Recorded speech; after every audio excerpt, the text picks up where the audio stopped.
ಅರ್ಧ ಜಗತ್ತನ್ನೇ ಗೆದ್ದ ಅಲೆಕ್ಸಾಂಡರ್ ಮಲೇರಿಯಾದಿಂದ ಮರಣ ಹೊಂದುತ್ತಾನೆ. ತನ್ನ ಮರಣ ಸಂದರ್ಭದಲ್ಲಿ ಜಗತ್ತಿಗೆ 3 ಸಂದೇಶವನ್ನು ಕೊಡಲು ಆತ ಬಯಸುತ್ತಾನೆ.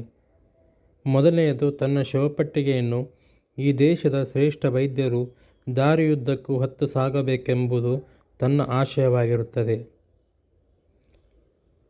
ಅಂದರೆ ಸಮಯ ಬಂದಾಗ ಶ್ರೇಷ್ಠ ವೈದ್ಯರು ಸಹ ತನ್ನನ್ನು ಉಳಿಸಿಕೊಳ್ಳಲಾರರು ಎಂಬುದು.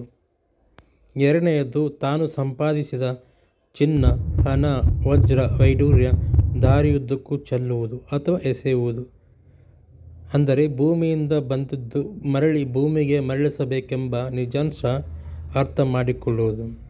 ಮೂರನೆಯದ್ದು, ತನ್ನ 2 ಬರಿಗೈಗಳನ್ನು ಈ ಶವಪೆಟ್ಟಿಗೆ ಹೊರಗೆ ಬಿಡುವುದು. ಅಂದರೆ ಬರುವಾಗ ಏನನ್ನೂ ತರಲಿಲ್ಲ, ಹೋಗುವಾಗ ಏನನ್ನೂ ಒಯ್ಯಲಿಲ್ಲ ಎಂಬ 3 ಸತ್ಯಾಂಶಗಳನ್ನು ಜಗತ್ತಿಗೆ ಹೇಳಲು ಬಯಸಿದನು.